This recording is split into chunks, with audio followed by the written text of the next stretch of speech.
You walk through the front door and it hits you. The deafening silence. No happy bark, no soft purr, no excited tail wagging. Just nothing. It's almost like the air itself has changed, and that empty spot where your pet used to curl up, it feels massive. But here's the thing. This emptiness doesn't have to be your new normal. What if I told you that you could actually do something to fill that space? Not with noise, but with meaning. Let's cut to the chase. Losing a pet is gut-wrenching. It's like someone has yanked a piece of your soul right out, leaving a hole the size of a Great Dane. And while it might feel like you'll never get back to feeling okay, there are some powerful, practical ways to cope that you can start today. Rituals, memorials, creative expressions, you name it. They're not just for the movies, they're for you right now, when your heart is aching and your house feels just a little too quiet. Ever wonder why lighting a candle can make you feel weirdly comforted? It's because rituals, those ancient human traditions, have a way of making grief manageable. You're not just honoring your pet, you're giving yourself space to heal. Something as simple as saying their name out loud each night. When they used to settle down for sleep, it seems small, right? But trust me, it's a game changer. It's about connection and reclaiming that lost routine in a way that soothes your heart, instead of breaking it more. Or picture this. You plant a tree, a flower, or heck, even a whole garden, all in memory of your pet. As it grows, so do you.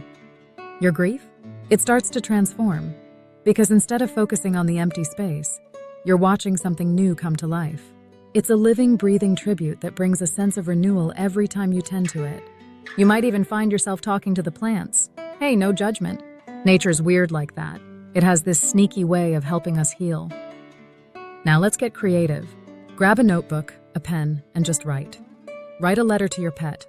Doesn't matter if it's sappy or silly. Maybe you need to tell them you're sorry for all the times you came home late. Or maybe you just want to say thanks for being the best snuggle buddy on the worst days. Whatever it is, get it out. Writing isn't just cathartic.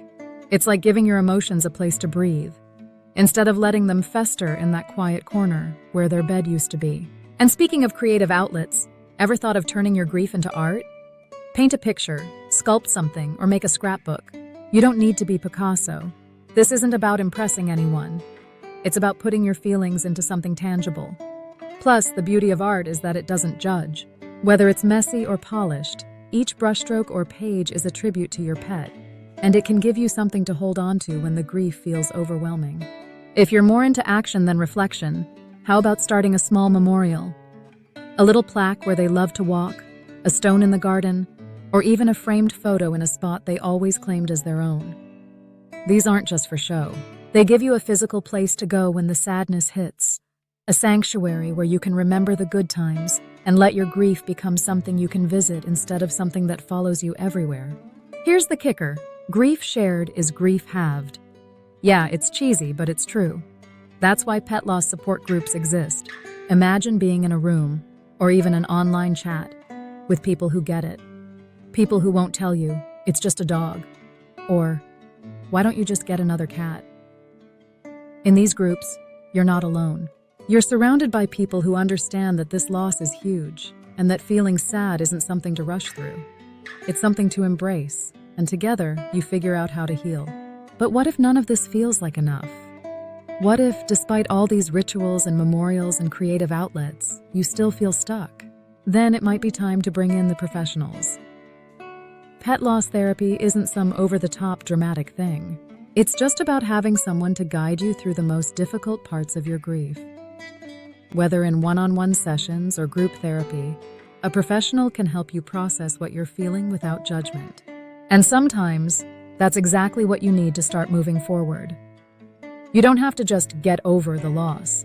You can build new routines that don't erase the past, but honor it. You can light a candle, plant a garden, write a letter, or talk to others who are right there with you in the trenches of grief. Each small act of remembrance doesn't just commemorate your pet. It helps you heal in ways that might surprise you. Because at the end of the day, that silence, it's not forever. It's just the space between where you are now and where you're headed next.